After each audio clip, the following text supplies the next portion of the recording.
आइए जानते हैं, महाभारत में हनुमान जी नहीं होते तो क्या होता। आप देख रहे हैं यादव फोर्टी आलोक। यह वीडियो बहुत इंटरेस्टिंग होने वाली है, तो आप लोग पूरा वीडियो देखें और ऐसे ही धर्म का वीडियो के लिए चैनल को सब्सक्राइब करते रहें।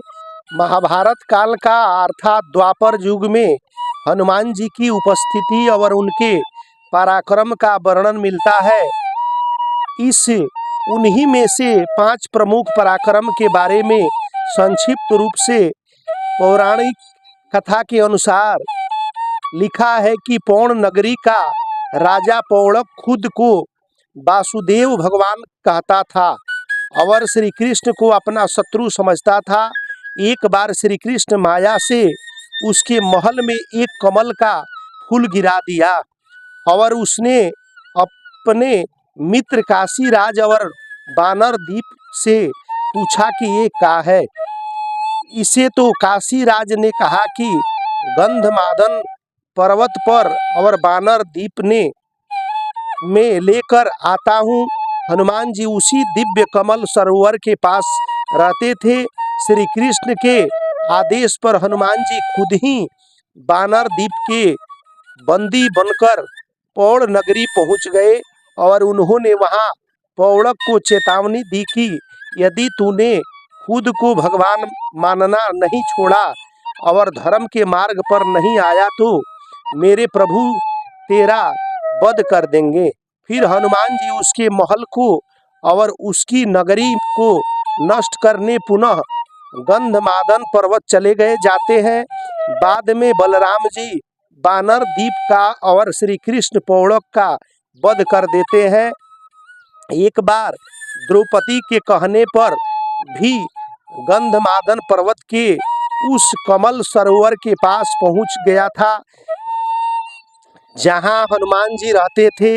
हनुमान जी रास्ते में लौटे थे तो भीम ने उन्हें वहां से हटने का कहा।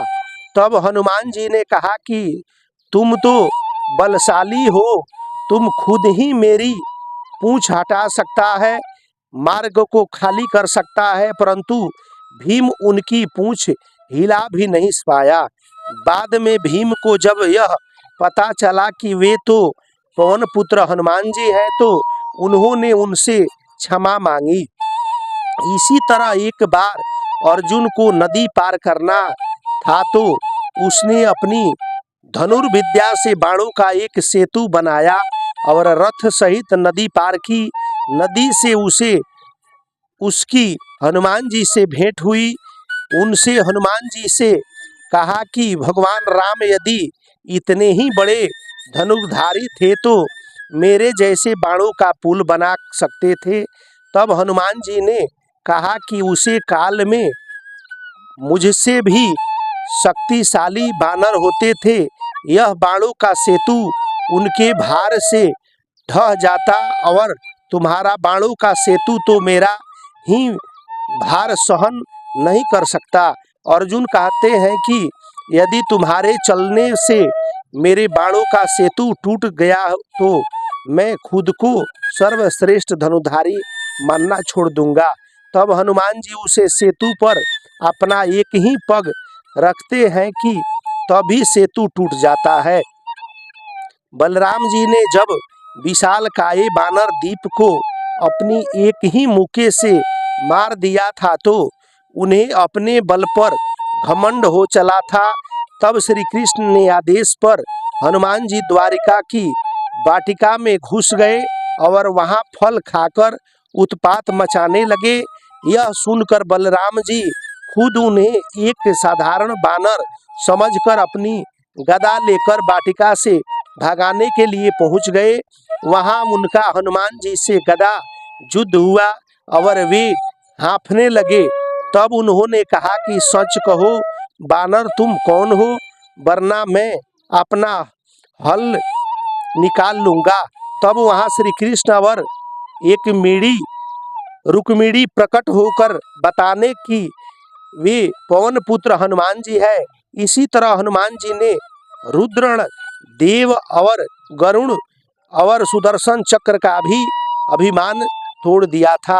श्री कृष्ण के ही आदेश पर हनुमान जी कुरुक्षेत्र के युद्ध में सूक्ष्म रूप से में उनके रथ पर सवार हो गए थे। यही कारण था कि पहले भीम और बाद में कर्ण के प्रहार से उनका रथ सुरक्षित रहा, अन्यथा कर्ण ने तो कभी का ही रथ को ध्वस्त कर दिया होता।